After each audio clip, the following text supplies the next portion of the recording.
calling this meeting back to order. So, welcome, Chief. If you could identify yourself for the record and then proceed. Good afternoon, council members. Thank you. Darren Rosario, Fire Chief of the Hawaii Fire Department of our beautiful county of Hawaii. Thank you for the opportunity to come and address you today to go over our projected budget for fiscal year 14-15. I have a brief presentation that I wanted to provide to you folks to just give an overview of what the fire department actually is, and it's more for our constituents that are out there to really understand that the fire department is much more than just a fire truck rolling down the road. We're actually an all hazards department that pretty much takes care of all of the needs of the county of Hawaii in collaboration with the Hawaii Police Department, Public Works, our parks, and all the departments, civil defense, as well as everyone that's involved in a county. So basically, we currently work around our core values, which is integrity, pride, commitment to service, safety, and teamwork. These are the core values of our fire department. Our vision statement and mission statement, we are going through a process of doing a peer review of our strategic plan and putting that together. But our core values will pretty much be the same as these, as well as some additions and some clarifications. I'm very proud of the members of our department, the men and women that serve our community, and I truly believe that they do serve with integrity, especially with pride and a commitment to service, and we strive to work safely as well as with teamwork.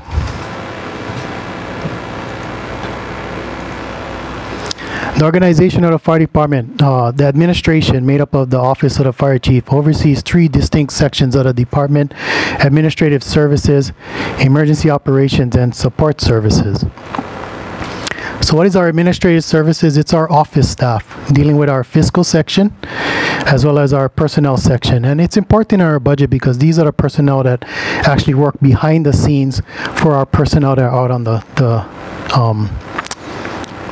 out on the beat doing all of the work. Our emergency operations division is split up into 2 battalions. Our 1st battalion is primarily the eastern side of the island. Our 2nd battalion is primarily the western side of the island. Both of those battalions are supervised on a daily basis by a battalion chief of operations. Our fire operations also includes our EMS operations, our special operations, which is further defined as ocean safety, our rescue section, and our hazardous materials section. This is a graphic I wanted to share with you, which is our fire station locations. In yellow is our career fire stations, in blue is our volunteer fire stations. And what I wanted to highlight is if you really look at our island, it's 4,025 square miles. If you were to take out of the equation, say, Lapo'ohoi on the Hamakua coastline, there really isn't anything from central Hilo all the way to Honoka'a. All the way to Honoka'a. And a Lapo'ohoi fire station is made up of 2 personnel at this time. But they are supplemented with a volunteer company out in Lapo'ohoi. Same thing if you look at the southernmost tip of the island. Our Pahala fire station, made up of our fire service crew there.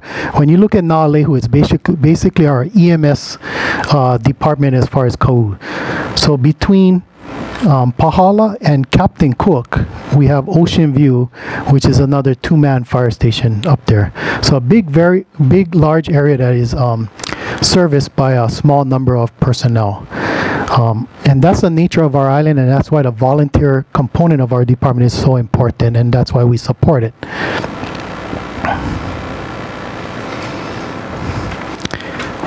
Our emergency operations division, just wanted to speak real shortly about our special operations hazmat. We have 2 hazardous materials response units, one out of Kaumana Fire Station and one out of Makale. What I do want to share with you that what is different for our island compared to the other jurisdictions is that these are dual-based companies. In other words, the fire company is also the hazmat company. It's not 2 separate companies. So when they're out on a fire call, the hazmat company is there's no one there. Not no one, but it'll be a response that comes after. Same thing if they're on a hazmat company, then the fire base is shut down for a while. And how we combat that is on a long-term incident, we actually recall the crew to come in to man the fire truck. So we do that whenever we have a shortage on a long-term incident. Our Special Operations Search and Rescue, the same thing as the Hazardous Materials Company. They're a dual company fire doing rescue. Waiakea down here off of the Silver Street in Keaukaha. That's also the home of our Chopper 1 rescue helicopter. And Kailua Fire Station, which is in the heart of Kailua. So those are our two rescue fire stations. So they perform our ocean rescues, our land search needs, anything that is needed as far as technical rescue. And they're busy units. They're very busy units. Our island is unique in the such that people like to hunt, adventure, fish, and go into places that they shouldn't be, especially with our active volcano. It's a large area of rescues that go on. Our Ocean Safety Division of the Special Operations Section is divided into East Hawaii, which maintains coverage at 8 county beaches located in Hilo, Puna, and Punalu'u. We also have our West Hawaii Ocean Safety Division covering 3 county beaches at Kahalu'u, La'aloa, and Spencer Beach Park, and then 1 state-funded beach park, which is Hapuna.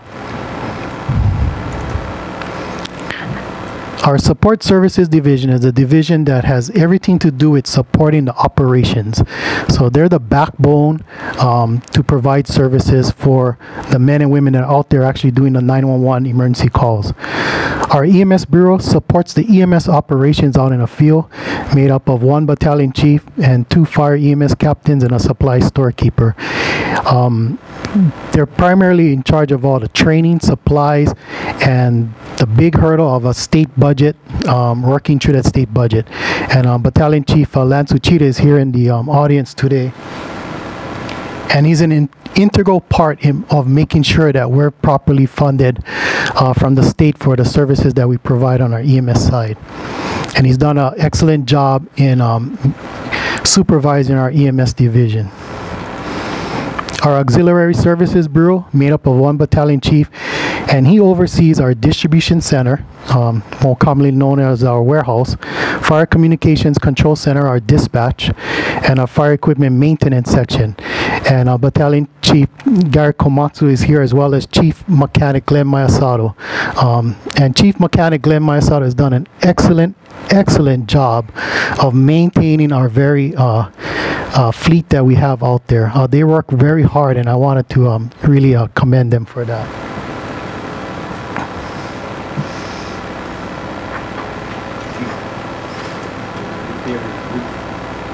Yes, and his roof is being repaired very shortly. Thank you. Our Fire Prevention Bureau, a very small bureau with a very large role in the field of fire services, overseen by 1 battalion chief, and it's split up into an East Hawaii Bureau that has 3 inspectors, and a West Hawaii Bureau that has the East Hawaii has 2 inspectors, including a fire prevention captain, and the West Hawaii has 3 inspectors, including a fire prevention captain. Why I say it's a small part of the department that has a big role is that if we change the mindset across our communities that prevention is the key, then we should really beef up our prevention staff, and that's across the nation. Usually you find that the Fire Prevention Bureau is a small part of the fire department, and it's also one of the places that are first cut whenever there's budget cuts. But I'm proud to say, with your folks' assistance and also the support of the mayor's office, we haven't received any significant requests for budget cuts, and I'm very happy for that. They do an excellent job out there. Acting Battalion Chief Robert Pereira, now in charge of the Fire Prevention Bureau, is doing a very great job in maintaining our Prevention Bureau. Our Training Bureau, This is the heart of our fire department training. They take care of the firefighter recruits, establishing a baseline of training for the firefighter recruits. They also assist in training for our operations line personnel, our volunteer firefighters, and also do training for our support services. In other words, our dispatchers, office staff, CPR, first aid courses. Training is a big part of our department, and one of the areas that we work hard to maintain.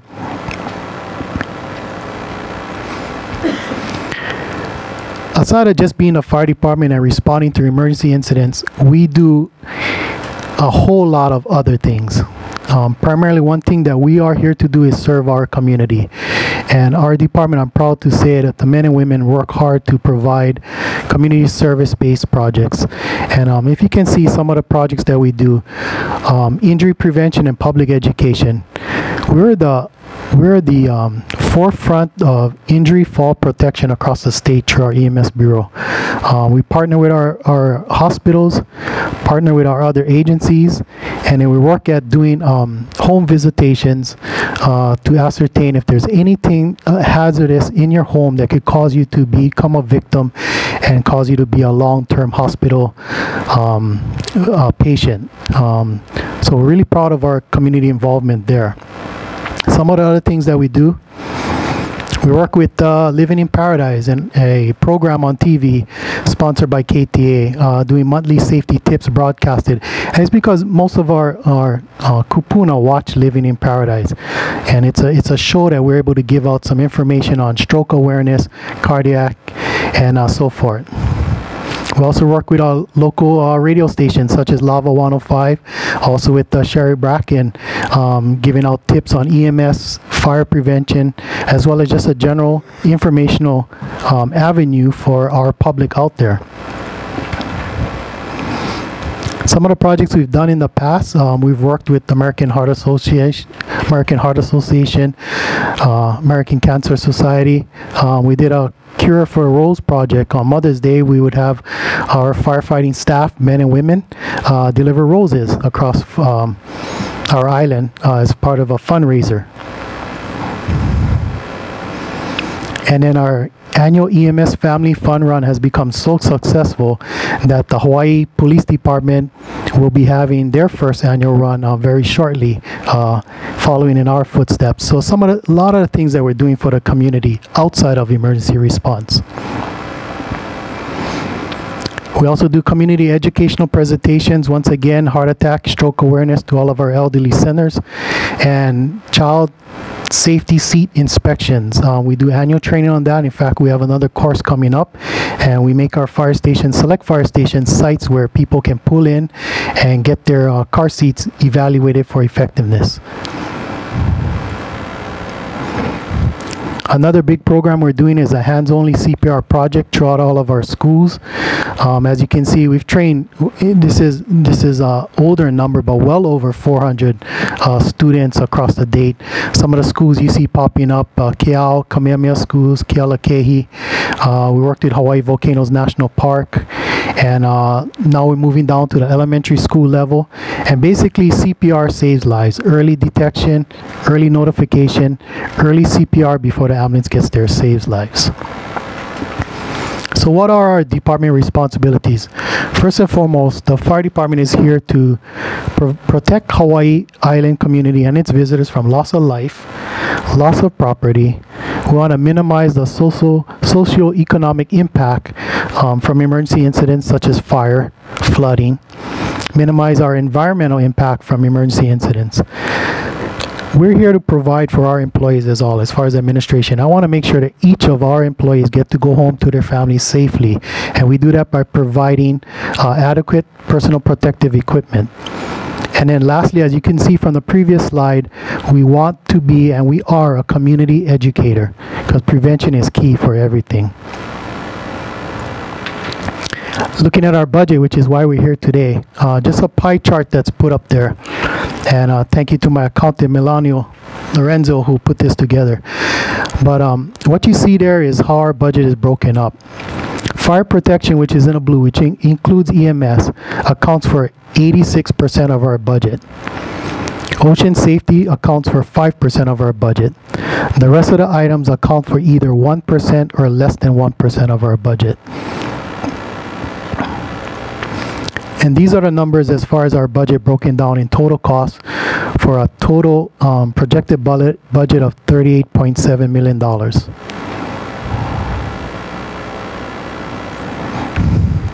One of the biggest projects, and this is just one project of many that we're doing in the fire department as far as increasing our efficiency, is our fire apparatus replacement. This is a project I started with Councilmember Ford, and we looked at it, worked really hard with Mayor Kinoy to establish the need for apparatus. This was one of the questions I answered when I first came on as fire chief. He said, what is your immediate needs? And I said, we have an aged fire apparatus fleet. And when I talk about fire apparatus, in this case here, we're talking about the actual fire truck. There's many other apparatus that we have, but this is just a small sample that I wanted to show you just regarding our fire apparatus, our fire trucks. The average age of our fire apparatus currently is 16 years old. The National Fire Protection Association recommends replacement of apparatus between 15 years and up to 20 years. Between 20 years of age and 25, they can be used as relief apparatus. Anything older than 25 is recommended to be taken totally out of service. When I first came on, we did have a very aged fleet, and that's because we went through some very downturn of the economy for many, many years. Reaching out to Mayor Kinoy, sitting down, showing him our spreadsheets that we worked on, and really showing that it takes almost 2 years for me to get from plans design to actual delivery for a new fire truck. So we were not able to put into our budget a line item as far as replacement, but working with Nancy Crawford and Deanna Sacco on the Department of Finance, I did a research paper project that presented for apparatus replacement and found out that the trend across the nation was lease purchase payments. So a better word for a loan for a large apparatus. So we started to do that, and as you can see on the right of this chart is what we've been doing since 2012. This year's budget has a requested replacement for the central fire apparatus, and you see its age is 17 years, and I'll answer the question that you might be thinking, why 17 years over a 24-year truck? Also requested is in Paradise Park, an apparatus that's 19 years old. All the rest are either already replaced or already being built or bid out currently for our budgets. So the other replacement factors that we look at is personnel safety. If it's an obsolete type of apparatus, or condition of the major components, availability of parts, and as you can see the rest there. Central only being 17 years old, but it's a truck that runs hard every single day. It's on the road a large portion of its 24-hour shift. So it's a apparatus that's aged much more than its actual years. So it's an apparatus that needs to be replaced promptly. Just showing you a couple pictures of what this council and this mayoral administration, Mayor Kinoy, has provided for the community. So a couple pictures of newer apparatus that you folks have approved. On the left side is what a new fire truck looks like. That's the Pahoa fire truck. On the foreground is also the Kaumana and Kaiwalani truck. These trucks are in operation, providing for their communities. On the right side is what we've been doing the last several years, providing 3,000-gallon fire apparatus tankers for our communities. And we've aggressively searched for alternative funding for all of these apparatus, as well as asked for lease purchase funding through our operating budget. Another thing we did is in ocean safety. I just wanted to bring up this picture because what you look on the left side is what our old towers look like, and on the right side is the new towers. And I took a lot of flack last year from some members in the community that say you're getting rid of the iconic orange, but if you look at that picture closely, there's 3 water safety officers trying to watch the beach on that thing. And on a day like we had yesterday across the state with the weather, they would have no protection from the elements, as well as on a sunny day they have no protection from the sun. So we need to protect our employees, and that's what you folks have been providing for the members of our ocean safety staff, and we thank you folks and thank Mayor Kinoy's staff for allowing us to do that. So why I'm here today is our budget, to go over our budget, but I'm not here to ask about getting a new shiny truck, getting a new nice looking fire station, getting nice firefighting personnel. That's not the meat of the matter. The reason that I'm here today is to ask for your assistance in helping me, helping the mayor, helping fellow council members to provide for two specific people in our community. First, we're here to provide protection for our kupuna and also our keiki. That's the only reason we exist. If a home burns down, many memories can get lost in a home, but a house can always be rebuilt. But it's my goal and my goal for all of our staff that we're protected at work so that we can one day become a kupuna. Not anytime soon, but one day we can be a kupuna. And you know, I took this picture that has Mayor Kinoy in there because he's made that a big part of his administration. And you know, we go to a lot of our community events out there, and the people that come to meet the mayor or come to meet the fire chief or the police chief is our kupuna because they're worried. They want to make sure they're protected. On the right, that picture is 13 years old, but that is a picture of my daughter, who I love very, very much, and who every day, even though she's a teenager now, and you know, I don't have to go into that. You know, I love her with all of my heart as much as I know everyone in this room that has children, grandchildren and such, know that when you're not with them, you want to make sure that they're protected. And that's why the fire department, the police department, parks and recreation, all of our departments exist, is to take care of our community and take care of visitors. And I learned something this morning, as the mayor said, that if we take care of our house, we'll be taking care of our visitors. And I really do believe that exists. And with that, just want to thank you for your time for me to give you the overview and move on to questions on the budget. Thank you very much. Thank you very much. Councilmember Ford? Thank you. I got tons of stuff. First of all, I love you guys so much. You are the heroes, heroes, heroes all the time. I know the police department is too, but I have to say I worked with the fire department much more. Thank you for training all the CERT teams that we've got. I think we've got 22 teams on the island. And I want to make a couple of comments. I am so grateful that that spreadsheet you and I struggled with is actually doing some good and getting proof. It was proof that we had an aging fleet. I mean, it was in black, well, it was in a lot of colors, actually. A lot of colors, but it showed how aging the fleet was. And thank you to the mayor for recognizing that we needed to continue to do that. So that's one thing. The other thing is, you know, I know you're not here to ask for pretty fire stations and everything, but in my district, which is the biggest geographical district, I'm looking for ambulances and things. So we got an ambulance in Captain Cook, and our next ambulance, I think, is down in Naalehu, correct? No, we also have an advanced life support unit in Hawaiian Ocean Views Estates. Excellent, because it's 31 miles between Captain Cook and Ocean View, and it's another, I don't know, 17 miles or something to Naalehu. You know that stretch between Mililii and Captain Cook, that nasty 15-mile windy section where all the craziness goes on and they pass on double yellow lines and it's curvy and horrible. I'm going to talk about this later on when we get to Public Works. Yes, Warren, you're going to get it, but it's not your fault. Anyway, years ago, I told you about this when you first came on, that Chief Oliveira was very concerned that maybe we should get another fire station at least 5 miles south of Captain Cook, somewhere between Ocean View and Captain Cook. And that, I never was able to find any land at that time, although I kind of keep my eyes open. But you had indicated, I think, 2 budget cycles ago that you weren't particularly interested in that. You didn't think it was necessary at this time. Do you still feel that way?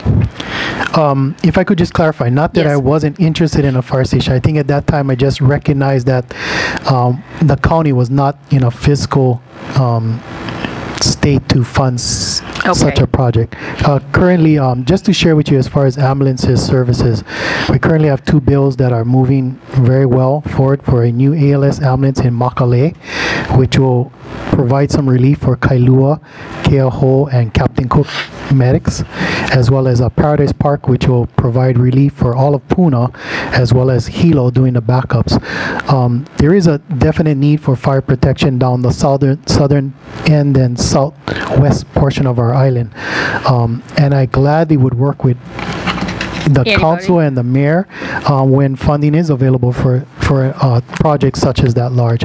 Currently, we are working with Councilmember Onishi on the replacement of Kaiwalani because it's going to be impacted by the Kaiwalani Road project, and that's a project that's moving ahead of time.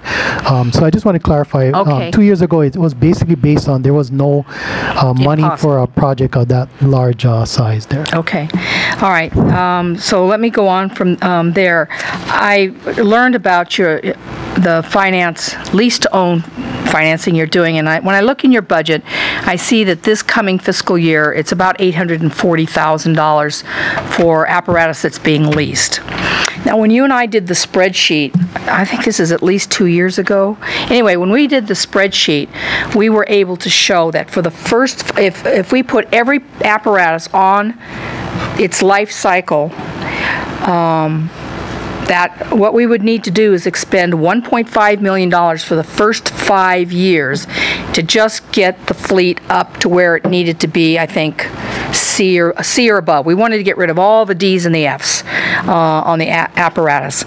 And then after that, it could drop down to about $1 million a year. And I understand the fiscal constraints the county is in. However, I look at this and I say, we got $840,000, so we're still about $700,000 lower than we need. I understand that you kind of have been searching across the country and you kind of beg, borrow, but you don't steal anything. Beg, borrow to get other apparatus from other locations. Would you talk to us a little bit about that? Sure. First of all, if I could clarify that, the $1.5 million that we projected annually, that would have provided only 2 apparatus. Right. So looking at the cost that we have here of $800,000, when you look at it, it's 10 apparatus that we're actually providing. So I think cost benefit, we've done a hell of a job doing that. Fabulous. And I've already spoken with Mayor Kinoy about why the lease purchase, and then my goal is when the first lease purchase funding is done in about 3 years from now, that we work hard with the administration at that time and the council to keep our funding in our budget there, and then we can start a new 5-year lease and just keep the program going. Excellent. But that is one thing that I did want to identify, is that paying outright would provide us only 2 apparatus, but here we're providing for 10 apparatus. Yeah. This is much better, but you also locate apparatus around the country and get it shipped to us. Yes, so what we do is we do actively pursue alternative apparatus. Thank you. Especially for those, we seek jurisdictions that have a much better budget cycle, and when they replace very good apparatus with new apparatus, we ask them if they would be willing to donate. We're in the process of getting a 3,000-gallon tanker from the Department of Fire Control out of Maui. We work very hard in partnership with our peer fire departments, and from the Avalon Fire Department, we're getting a very excellent shaped brush truck for our Lapoihoi Avalon, section. California. Avalon, California, and that was through our former volunteer Wayne Krug, who relocated to the mainland. We're working with his son, who is the fire chief for the Avalon. They had an apparatus that they were going to get rid of that was in excellent shape, and we were fortunate to be the recipients of that. It wasn't as easy as it sounds, because we were in competition with Mexico and some other areas there, but having an inside scoop person probably helped. But yes, we do actively pursue getting apparatus from other jurisdictions, and primarily to start replacing our much older apparatus in our volunteer section. Okay, and when we retire something that still has life in it, it's going to our volunteer stations, is that right? Until it's kaput. What we do is when we replace a new apparatus, as far as a fire truck, the replaced apparatus becomes a reserve fleet, reserve apparatus, because that's an area of our department that was depleted as well. Aside from that, what we do is, in partnership with Assistant Chief Glenn Honda, who's our support services chief, and Chief Mechanic Glenn Mayasato. They'll look at the apparatus, and we actually go on what our Chief Mechanic's recommendation is. And he looks at the vehicle. Is it standard? Is it automatic? The area that it's going to, if it's standard, we want to keep it out of the hills. And just looking at the general personnel that are out there and their ability to maintain that apparatus there. I have to commend your maintenance department and your mechanics, because when we first did the spreadsheet, I was amazed at how old this equipment was, and it was still running in primo condition. And by that time I'd have baling wire on the thing. So you guys do a fabulous job with the equipment. I don't know if we're at 5 minutes on me. I've got some questions about the ocean safety, but am I close to it? A minute left. 1 minute, good. The old style lifeguard stations, the orange ones that are iconic and dangerous and all that, how many of those do we still have left on the island? We have less than 5. I don't have the exact number. I apologize for that. But we have actively in the process of being delivered new towers that should be coming in a couple weeks to replace. Honolulu is one of the areas, very large beach that's there. We have Onikahaka Beach Park, but that's on the downside area.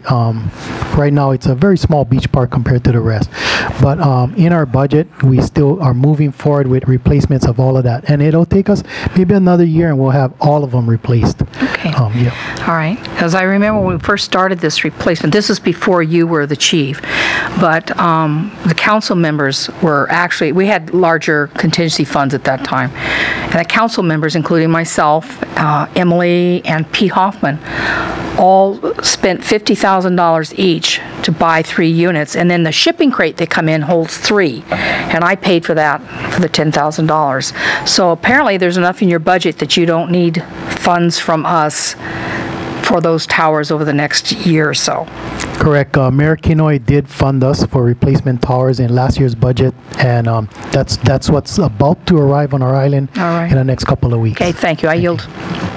Thank you. See. Okay, Councilmember Willie. Okay. Thank you very much for everything. You're welcome. And you do have some fire boots coming from my contingency funds. Yes, and I do thank everyone for the assistance that they have been providing our department. Okay. In terms of grants, I just wonder how much you coordinate with research and development, or sort of how accessible those grants are. I know when I just sort of get one of those general lists and I look and, okay, this is for Philadelphia, and sorting through it, and I sometimes think that we could do better getting more grants, and I just sort of wonder what your access is and who helps you, and anyway, if you could comment on that. Our grant program is actually a peer program. All of our grants are worked upon by the men and women of our department. We do work with the research and development personnel down there. They provide us a lot of information. They've done such a great job at it that we've learned on how to access the information ourselves. So we've done that with CDBG grant funding. We're able to access charts and information that's out there across the county, state files, and everything. I do want to say that our department aggressively researches and applies for grants, so much so that, and we're awarded a lot of grants, and so much so that it keeps my accountant very busy to come into my office and say, hey, there's a matching fund for this, and we have to make sure that our current budget has the proper existing funding to match the funds. A lot of our federal grants are 80-20 split, 80% federal and then 20% county. But if you're going for $1 million grant opportunity, that's $200,000 that we have to get from somewhere. And so I do want to tell the council that, yes, the men and women of our department has done a hell of a job getting alternative funding and grants. And we continue to strive for that.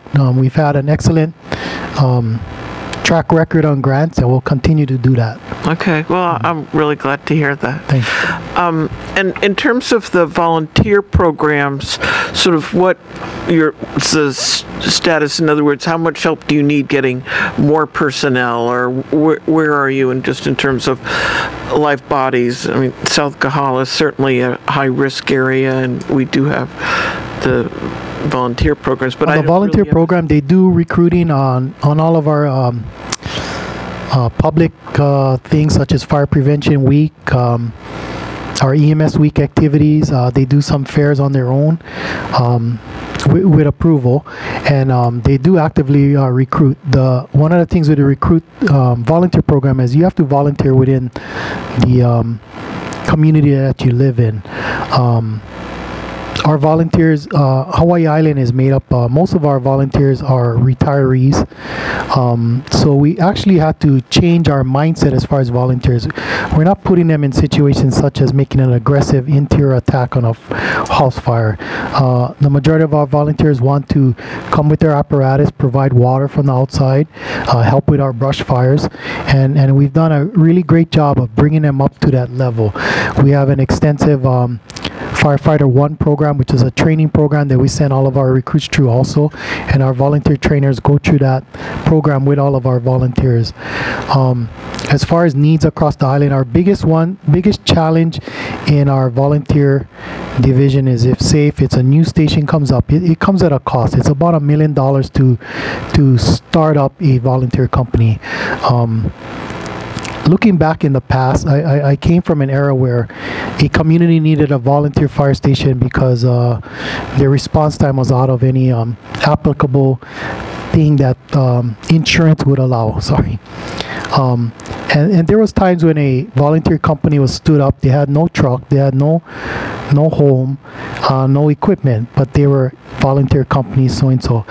As your fire chief, I'm not going to do that. I mean, if we do things, we do it right from the beginning, which means if we stand up a new volunteer company, we need an apparatus. We need funding for the equipment that they need, as well as we need a place to put that apparatus. And in the past, that used to be born on the community. The community would come on and say, we have land for this, we'll donate a home for this, and then the apparatus, we get an older apparatus from somewhere. So those are some of the keys that we have there. Our volunteer section is down to about 180 volunteers, and more so because we've done a lot of training that a lot of volunteers have decided to either move on or not be part of the volunteers there.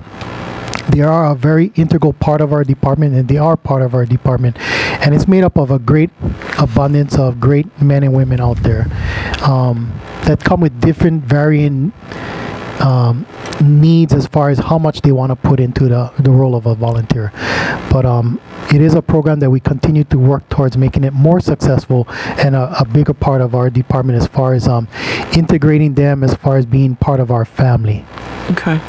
Yeah, I just think if you were sort of low on numbers, that would be in one particular area, whether it's, for me, Waikiki, Kohala Ranch, Wickalow, to get in touch and see what we could help with in terms of getting the additional numbers available. So if you know anyone from your communities that are interested, they can definitely put them in contact with my office, and I'll get them in contact with our volunteer captains that are here. Captain Ichimura is here, and Captain Komatsu Botsunen. They're our volunteer captain trainers. Okay. They're the ones that go out to our volunteers and train them during the month there. So definitely, if you know anyone, just please share that with me, and we'll get them in touch with the right people. And then, just lastly, in terms of CERT, your role, they're doing civil defense, and sort of, is there a direct connect there with CERT? Definitely. In the CERT program, Assistant Fire Chief Glenn Honda here, who is an integral part in the CERT program. What we provide, the CERT program is a civil defense program, but in partnership with our department, we provide the training. We hold the training supplies in our trailers there, and they go out on the weekends and do the training with the personnel. And obviously, if there is an emergency incident where a CERT team is activated, they would be working hand in hand with both Public Works, fire, police out there. So we do as much as we can to get our personnel out there to assist with the training. Predominantly, the training for a CERT team member is done by the fire department, and it's a great relationship. Okay. So that would be our role in the CERT. Okay, thank you very much. You're welcome. Thank you. Councilmember Curran? Thank you, Madam Chair. Good afternoon, Chief. Good afternoon. I'm happy with your guys' budget. The budget looks great. I just wanted to say a few words. Had some big shoes to fill, taking over from Chief Oliveira. Did an amazing job and doing an amazing job. I just can't say enough about the fire department in its entirety. It's amazing to see how you guys work in your office with getting the grants, being just diligent and having the trucks just lasting so long, or the apparatus lasting so long, to the guys in the field, making it happen, just prepared, ready to go, kind, friendly, nice, everything you'd want, down to the ocean safety, which I see frequently as a surfer, and it's just great. So proud from being born and raised here. As I'm reading through this, I gotta say, for one thing, you're doing an amazing job. But what really impressed me too is that as I'm reading through your program review, you guys are on it. Just how detailed your information is, and I'm not trying to compare with other departments, but I gotta say, you guys are on top of the others, and you set a high standard. And I know, because we give you guys a lot of money, that's one thing too that helps out a lot. That definitely helps out a lot. But I do want to say that the money's well spent, and there is a couple of the questions I have, and maybe you can give me a better understanding. Is when I was reading through it, I believe the EMS is integrated into the fire department, and this is the only county that has done that. Could you please explain to me about that, or maybe clarify? Sure, and if I could just say, integration is maybe not the correct verbiage for it, because we're not two separate areas of the department. Your Hawaii firefighters are EMS trained, so a firefighter on a truck is able to give emergency medical services while the ambulance is responding. Ambulance personnel on our medics are able to do firefighting, rescue, hazardous materials response as well. You're correct. We are the only county fire-based EMS system in the state.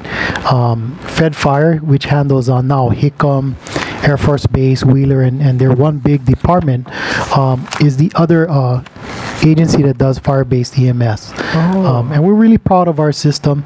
The Honolulu Fire Department is now looking at the future, integrating EMS, and it's a great system to work with. And I think if you go out to our community and ask if they're happy with the services they're getting, I think you're going to be very, some positive remarks come back. I'm sure. Nothing beats this system. Yeah, the reason why I bring that up is because your total budget is $38 million, but the revenue that you're getting from the EMS contract is $14 million, and that's close to half of it, and that's state funded. So that's just amazing. The fact that you're getting all these grants, it helps us out, because as you know, we're getting, I believe, $232 million from real property tax, and that's not enough for all the different departments. The other thing I wanted to ask is, I was looking into alarm systems with the police department, and I was looking at your stats regarding false alarm. I believe I'm looking at the program review. The alarm system sounded due to malfunction is 104, and there's also alarm system sounded no fire unintentional 69. I know with the police department, false alarm is a problem in the sense of instead of the police officers going to an actual crime, they're going to these false alarms because of these alarm systems just malfunctioning. And I was looking into trying to tackle that.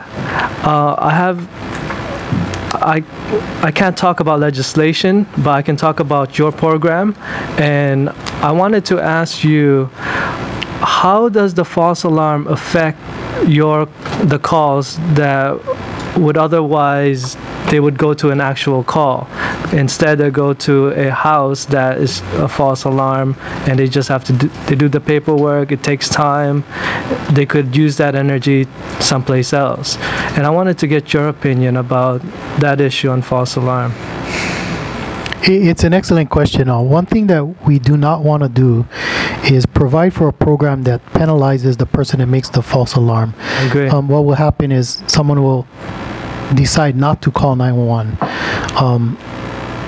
Our role here is for the public, the community, the visitors. They pay taxes for the services.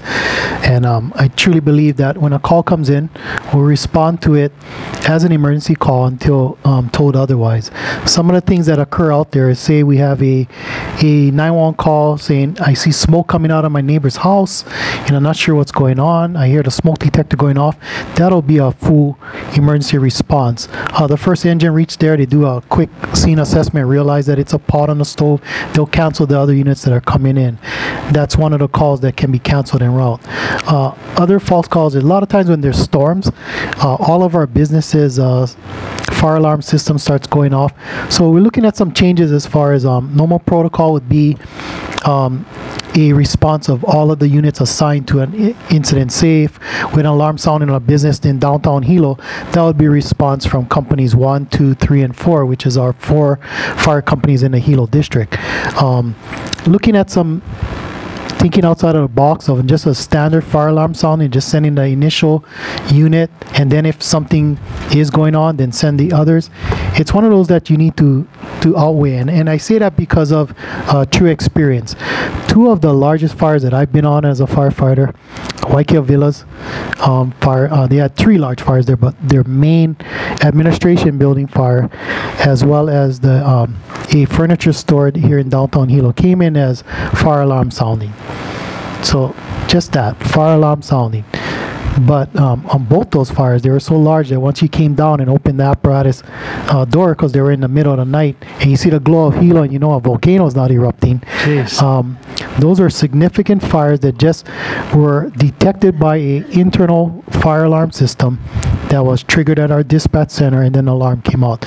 So it's weighing that of what is better, to send all the units and cancel them en route, or to wait and see and then send them. The drawback for us is it's maintenance, a heavy apparatus going down the roadway, that's road miles on it. So it's stuff that as a team we're looking into ways to cut costs, but weighing the risk factor of delayed response versus a response with a cancellation. Yeah, I have the same concern as you, because when I talk to like the neighborhood watch or the CERT, they mentioned that I didn't want to give anyone a fee when they're calling their neighbor, and they're calling for their neighbor. Those kind of things shouldn't happen. We want to encourage people to make those calls. And what I was trying to focus on is to have the alarm companies more responsible for these alarms. If these alarms does an automatic call to the department, those alarms better be maintained by these companies, because we don't want them to just use the automatic call to just waste your time, and they would have to go there. But every call is important, and that's why I'm still kind of trying to figure that all out. But I wanted to hear your opinion on that. The other thing I do want to mention, and it was brought up earlier, is regarding the apparatus. I believe I wanted more of a clarification on this. We had it from finance earlier, and by the way, thanks to the council members here, we pushed through a resolution to support that apparatus in Hawaiian Paradise Park and in Makale, is it?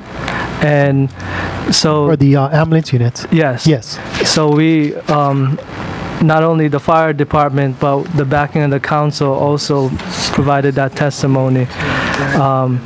And it looks like it's going forth Yes, rather it's well. moving forward very well. Well, my question was regarding the capital improvement and also with their operating funds regarding your equipment. And I believe you're having a lease to own. And so what I'm trying to ask is, so that is a payment every month. Correct. And that payment is in your operating budget. Correct. Otherwise, the other option is to have it as a capital improvement, and it would be bond payment. However, what I heard before is that it's not possible because of HRS reasoning, and it's breaking state laws. I'm curious, what exactly is the HRS? What state laws are we breaking? Because it sounds one of those things that we could do. I just want to know what that barrier is.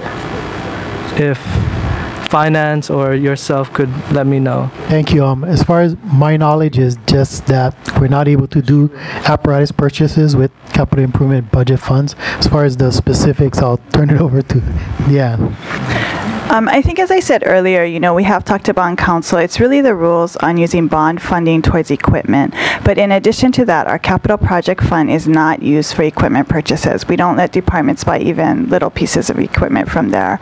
So it's really for, capital projects that are significant in value, which the fire trucks are. But, it's for buildings or park facilities or roads or things like that. It's not for equipment. And we have had extensive discussions with bond council because we do know other jurisdictions do it. And some of that is, for them it might be de minimis. For us, it's not. One of the fire trucks is it very policy costly. rules or is it code?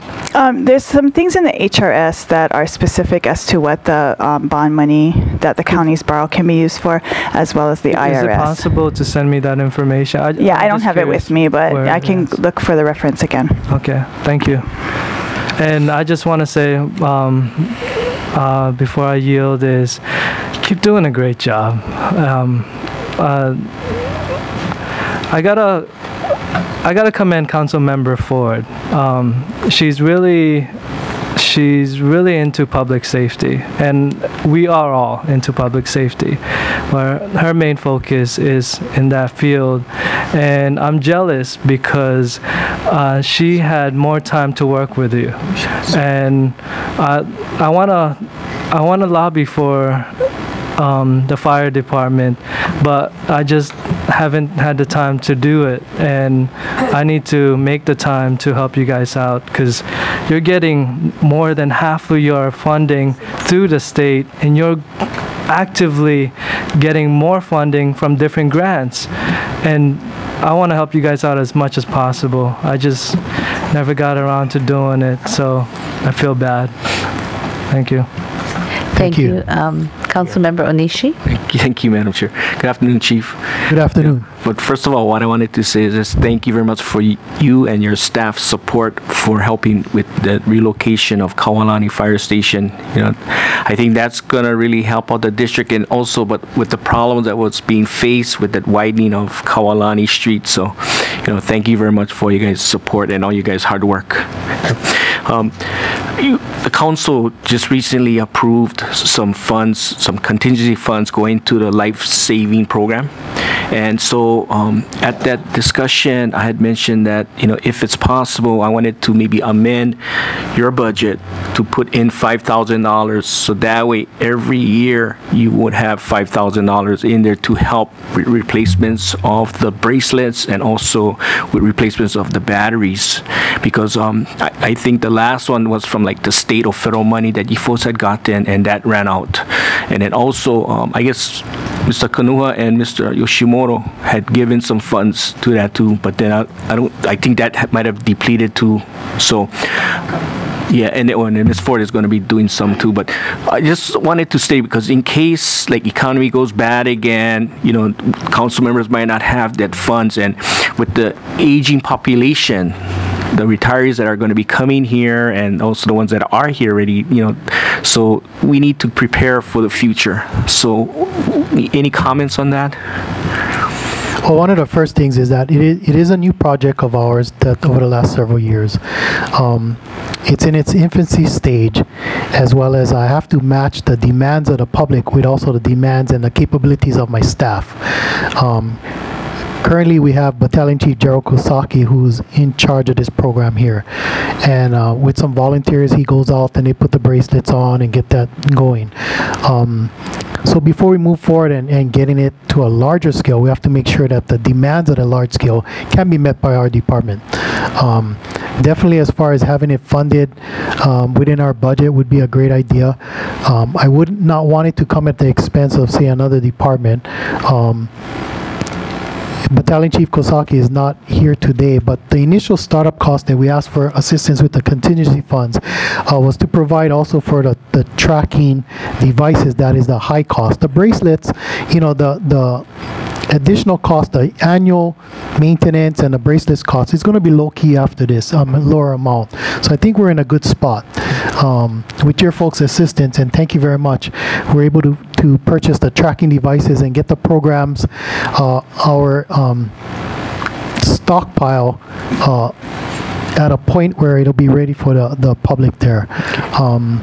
So I think we're at a good place. I mean, if there is excess funds out there that you find, it'll be a great tool for our department, but not if it comes at the expense of pulling away from another department and stuff. And I wouldn't do that. I would work with the finance to find out where we can, find that $5,000. And that's why I was thinking that $5,000. That's more for maintenance, for replacements, and then like if they need that monitor, then that one maybe year or one budget would pay for that for that year and so forth. But we did also meet with Alan Parker of our Office of Aging, and he did agree upon continuing to be the outreach person that when people come there, then they'll refer it to the department. So we have that all covered. So I'll be working on that. And like I said, thank you very much, and also to Chief Honda for all your hard work and going, with to DLNR, to the board meetings and so forth to lobby for this. And thank you. And hopefully we can get it in before my term is up. Right. Yes. Okay. It's moving along very well. Oh, good. We're taking more steps forward than going backwards. Okay. And then one last question. Are you folks looking at relocating that one too? It's always in a thought process because it is in a tsunami inundation zone. However, that's a fire station that services a community in the tsunami inundation zone. If we move it outside of the area, then we're actually removing it from its response area. I think the proper step is it's a beautiful building that's aged. It just needs a lot of improvements. We retrofitted it for seismic activity as well as a hurricane.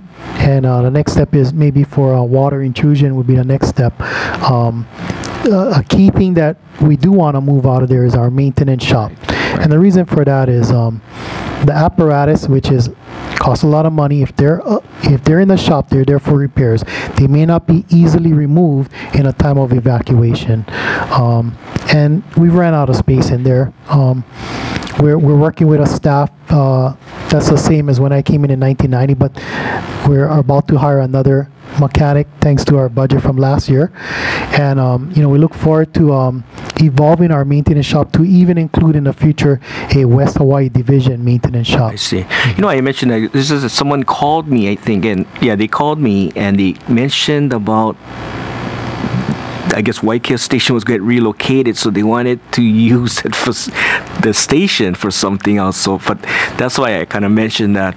There's a lot in the community. There's a lot of confusion between Kaiwalani Fire Station, Waikea Fire Station. Is because when you talk about Waikea, they automatically think about the fire station up at Kaiwalani.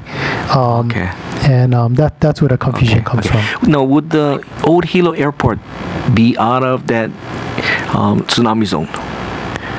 No, it's currently in the tsunami zone. The cutoff is Kekuanaoa, the airport so service. So everything got to be on the other side of Puna side of Kekuanaoa. Okay, I'll go look for some land for you. Okay, Thank you. Thanks. Thank you. Thank you. Councilmember Ford. Thank you. While I'm talking to the chief, I'm going to ask Commissioner DeLuz to come up. I had a question for him. I know you only got 3 minutes. Okay, Chief, have you heard any current information on the Kona Airport fire training facility? We're supposed to have the deep water pool and all of that. Do you know what the status is yet? The status is the program is moving forward. Assistant Fire Chief Glenn Honda was our primary spokesman for that.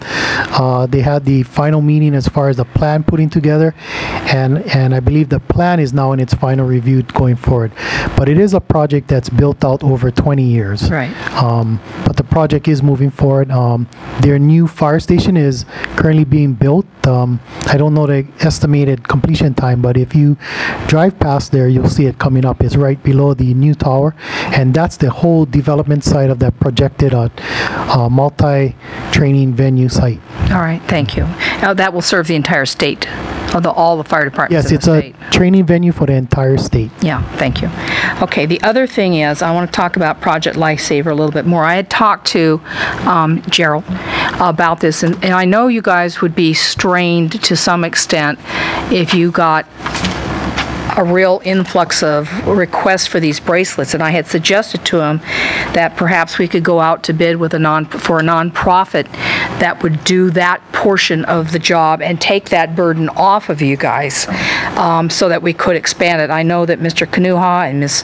Eoff and I are very interested in expanding that into West Hawaii as quickly as possible. I know you have, I think, 5 users, but we want to expand it beyond that and maybe target, besides elderly wanderers, perhaps people who might be developmentally disabled that wander, or other problems that would cause the wandering. So one of the things that we had talked to Gerald about, and he is going to talk to you if he hasn't already, was that we wanted our funds to help expand more into West Hawaii, and we're willing to help you with press releases and those types of things that will expand it. Is that your feeling as well? Are we thinking incorrectly? If we could get another partnering agency that could do the home inspections, the interviews, and establishment of the bracelets, and then the battery replacement, that's what takes time. Yes, yes. That'd be a great avenue, because then as far as the fire department,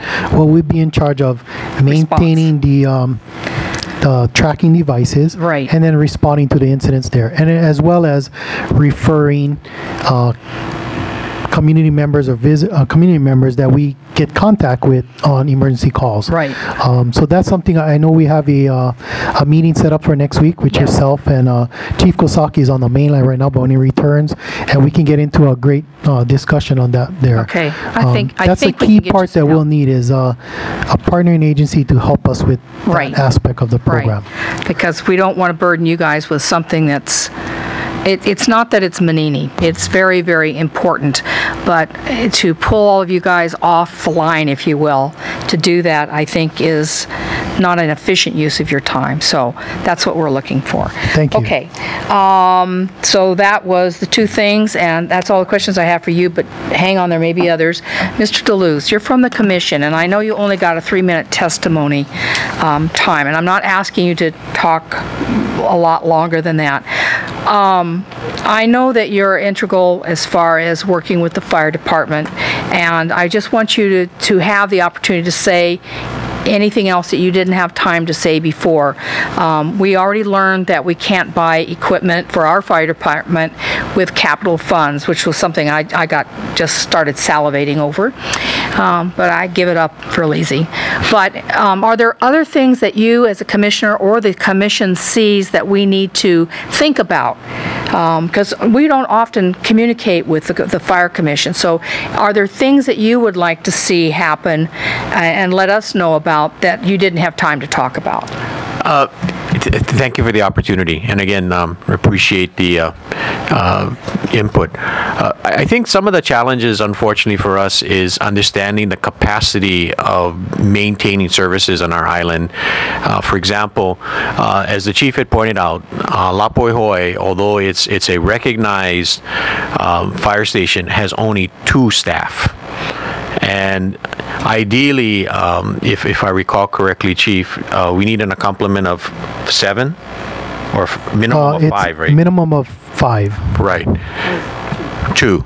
Correct. And you brought up earlier, it especially is problematic when you have a multiple call in a particular area of that nature, and you have other stations that would have to respond from longer distances. Hawaiian Ocean View is another example. Although we're very blessed, as the chief said, with the only fire department in the state and one of the few in the nation that have our firefighters cross-trained on EMS, it limits their ability in response when we don't have the capacity to fulfill. You know, the sad reality of public safety is when we need it, and when we don't, we don't. And there's no schedule, so per se, that we can put them on. And so when we don't have the adequate staff, and it's a 24/7 challenge. That's the other part about it. And of course, the things that does to some degree make it more difficult is collective bargaining, although is very necessary, sometimes does not necessarily address the particular consequences of our own special needs in our jurisdiction. And again, that's a different issue. That's not a pro or con. It's just, I think sometimes it handicaps management and how they can manage staff. So that being said, that's an issue, I believe, that although, as the chief indicated, that it would be nice to have more facilities, the question then becomes: do we have is the public willing to financially support that? And that's a big if, and I can't tell you, that what those consequences are. We either pay the piper now, or we're going to pay a much bigger price later. That's my insight. The godsend we've had so far has been the volunteer fire department, but it's a double-edged sword in regards to having qualified, trained staff that has the ability to perform the responsibilities that a fire department is charged with. The chief indicated that it's not so much that there's unwillingness by the volunteers, it's more for their safety.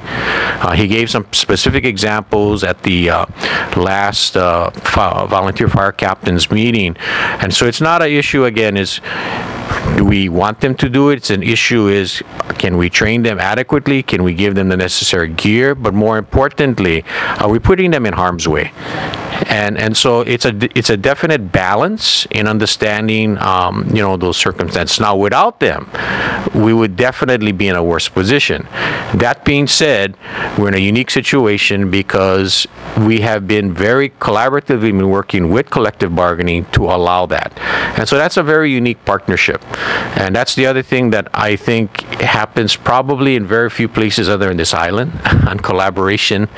In other words, typically there's so much silos. I'll give you a great example. One of the most stressful jobs, both in fire and in police, is manning their dispatch. Very stressful. And there's been challenges on both departments to adequately staff that. There's been collaboration on both chiefs to understand is their capacity in trying to attempt to cross-train. So they're looking ahead, again, getting great cooperation from the people. It's just that these things take time, and with the way budgeting is done in government and the fiscal side, it becomes difficult.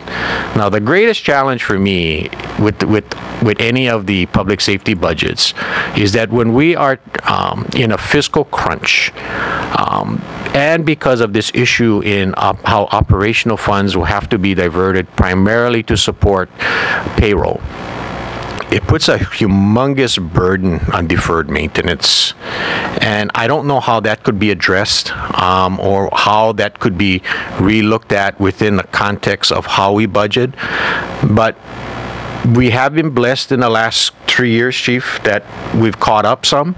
In fact, ironically, your question to what you did is a question I posed to the Chief of having a spreadsheet of apparatuses by age. And actually, he's going to the next step on the service vehicles, I think you call them.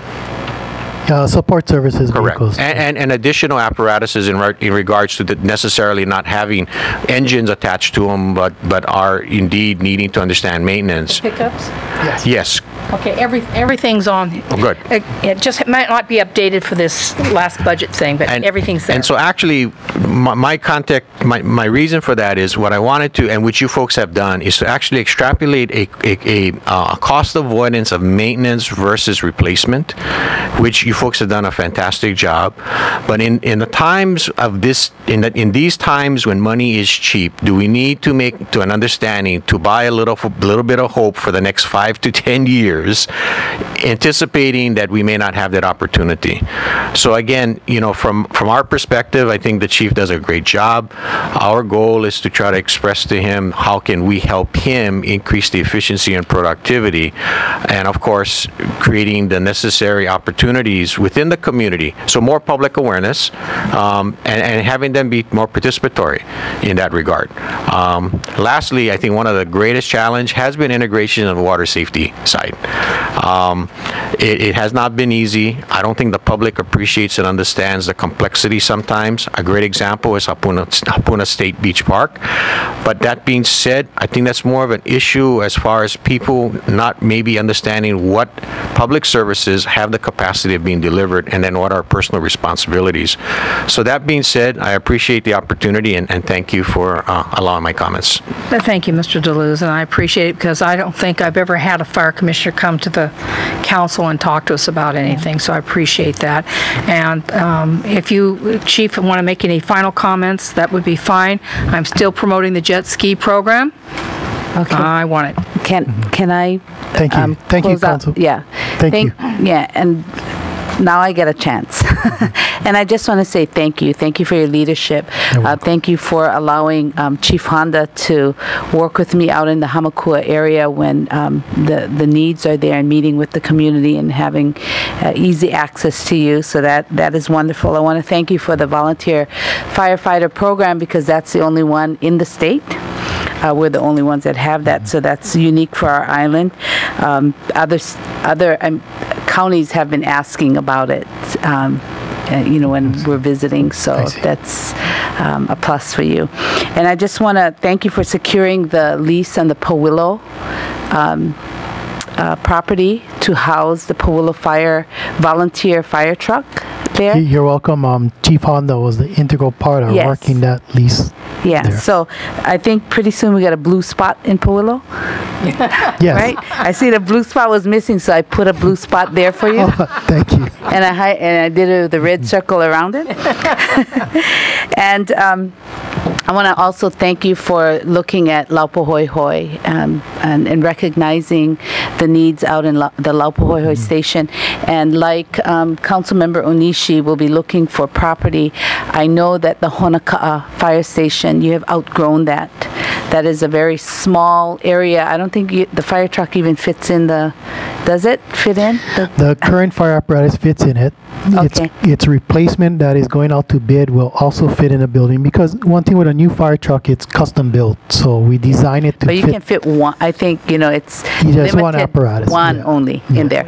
So, so anyway, with that, I'm also consciously driving around looking at properties and searching, what will happen. I'm not saying that I'm asking you to have that happen this year. I know that's asking a lot. But so, thank you so much for your service, and thank you for being before us today. If any of the council members have further questions, they will contact you. Thank you. Thank you. If I could just finalize one thing is, sure. I know we had some discussions about Lapoi Fire Station and Ocean View, but it is a topic that I have discussed with Mayor Kinoy, and the bottom line is, how much funding does the county have for everything? When we look at Lapoi, and I said we have 2 personnel and we're supposed to have 4 or 5, that's just for one shift, but we have 3 shifts and we have 4 stations like that. So we're looking at a big number, and we're just looking at small steps in the future to improve our services there. So we are in discussion with the administration, and we're trying to work real hard in getting our needs met. Okay. Thank you. Thank you so much for your services. So thank you. We're going to take a 5-minute break, 5-minute recess. Thank you.